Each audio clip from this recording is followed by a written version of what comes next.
Hi, and welcome to another episode of Hot Takes with me, the Silver Fox. In this episode, we're going to take a look at House of the Dragon, the Game of Thrones sequel that's coming very soon now, in August. Particularly, there's been an interview with Tom Glynn-Carney, who plays Aegon II Targaryen in the upcoming series. It's just basically, during this interview, he's discussing his take on the role and how he views, the characterization. This is like another episode. I want to push out as much information as possible. So any little snippet I get, I'm throwing these videos up. So I do hope you appreciate them. And if you do, please, subscribe if you haven't already and leave a like. But we'll get straight on and down into the article. And this comes from the website Winter is Coming. And here we go. So, headline, as you can see, Game of Thrones prequel star.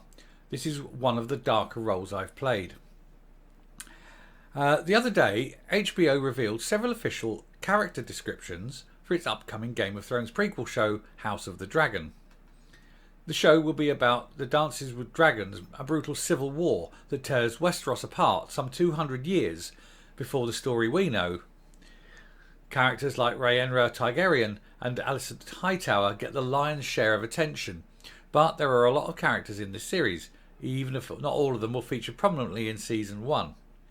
And we'll just come aside here because this was the thing sort of explaining the different characters. So you have Paddy Considine as King Viserys Targaryen, chosen by the Lords of Westeros to succeed the old king, Jaehaerys Targaryen, at the Great Council of Harrenhal. A warm, kind and decent man, Viserys only wishes to carry forward his grandfather's legacy, but good men do not necessarily make for great kings. And then there's Matt Smith as Prince Daemon Targaryen, younger brother to King Viserys and heir to the throne, a peerless warrior and a dragon rider. Daemon possesses the true blood of the dragon, but it is said that whenever a Targaryen is born, the gods toss a coin in the air. So you suspect he's going to be a bad one, don't you? Which is great because he's a good actor and I think he'll carry the bad role quite well. There's Olivia Cook as Alicent Hightower, the daughter of Otto Hightower, the Hand of the King, and the most comely woman in the Seven Kingdoms. She was raised in the Red Keep, close to the king and his innermost circle, and she possesses both a courtly grace and a keen political acumen. And there's Emma Darcy as Princess Rhaenyra Targaryen, and again she looks like sort of the great grandmother, I suppose it would be, of Daenerys. They've got that similar look about them. Daenerys got softer features, but there's something there. And I think she looks magnificent, hard, carved out of ice, really, She's the king's firstborn child. She is a pure Valyrian blood, and she is a dragon rider. Many would say that Rhaenyra was born with everything, but she was not born a man. There's Steve Toussaint as Lord Corlys Velaryon, the Sea Snake, Lord of the House Velaryon, a Velaryon bloodline as old as House Targaryen. As the Sea Snake, the most famed nautical adventurer in the history of Westeros, Lord Corlys built his house into a powerful seat that is even richer than the Lannisters, and that claims the largest navy in the world. And then Fabian... not a picture there, but they did mention it. Eve Best as Princess Rainis Targaryen, a dragon rider and wife to Lord Corlys. Oh yes, that'll be her on the right. She was the queen who never was, and was passed over as heir to the throne at the Great Council because of the realm favoured her cousin Viserys, simply because he was male. Well, it was that kind of era, wasn't it? And then we have...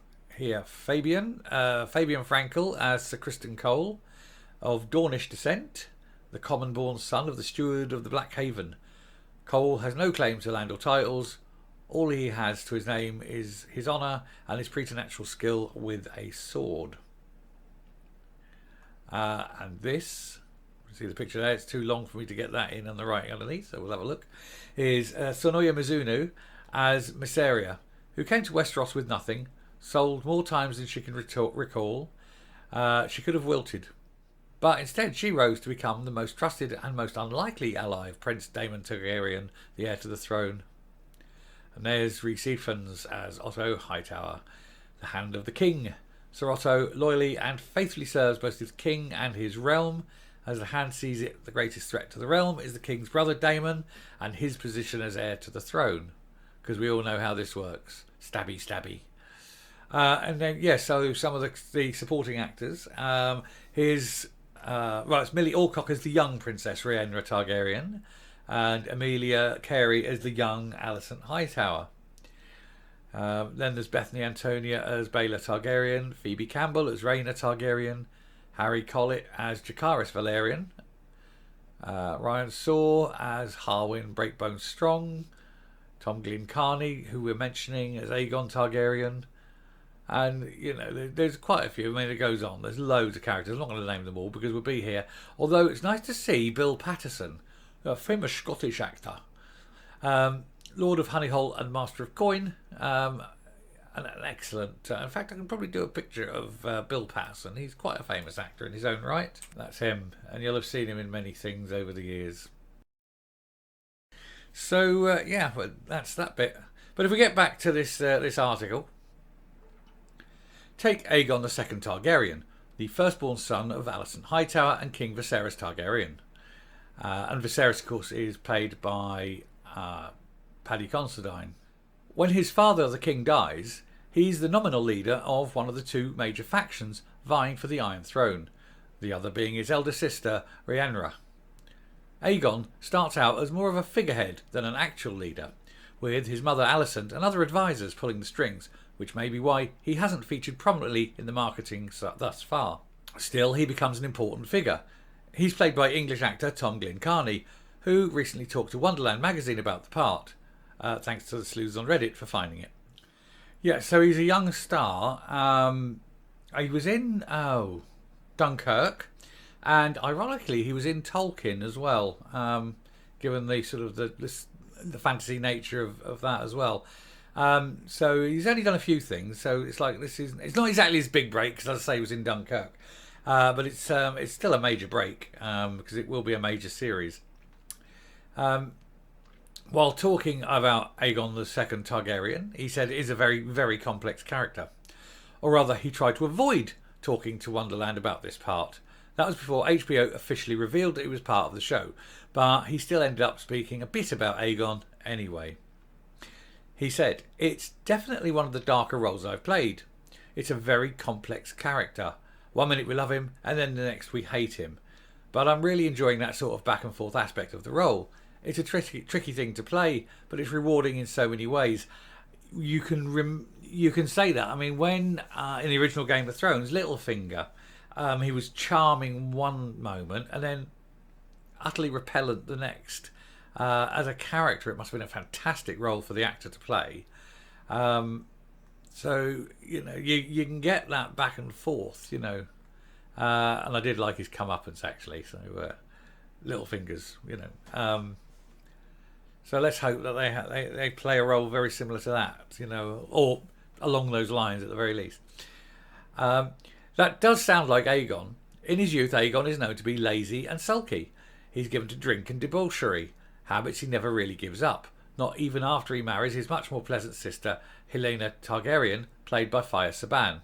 Yes, there are incestuous relationships on this show. Welcome back to Westeros. So Aegon has some flaws, but he also has to endure a lot of suffering during his story. Not that improves his disposition.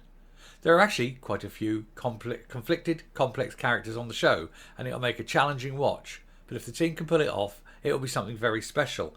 Well, that's the whole point, is to have complex characters. Game of Thrones, you had very few characters who were actually ciphers.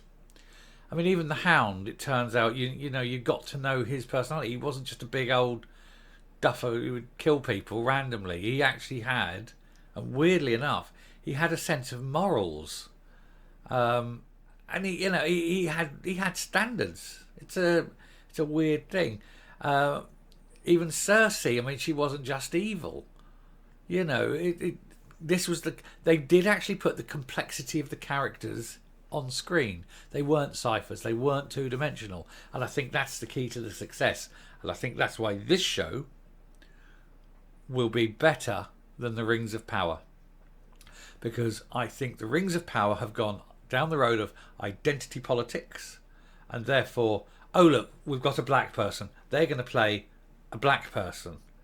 And then look, we've got someone of Asian heritage. Oh, they're going to play an Asian heritage person. And then, again, they're basically just throwing things on a screen and saying, play it like this, play it like this.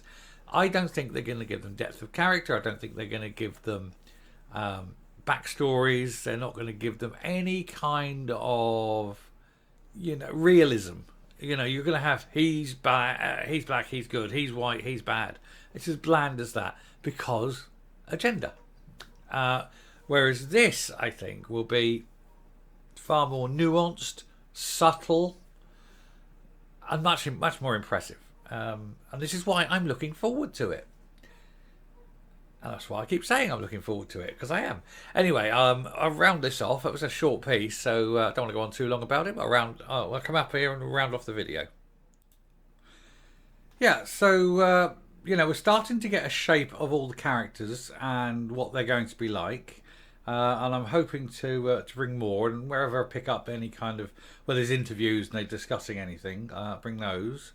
And as I say, any piece of snippet of information, of course, I'll put something up on that.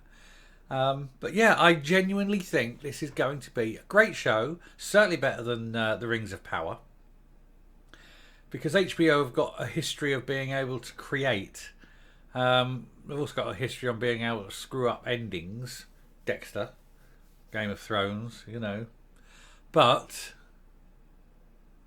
the beginnings and the middles are pretty good. I don't think Amazon is going to get it. I seriously think The Rings of Power is going to be a complete woke fest and will be ultimately disappointing. Hope beyond hope that this one isn't.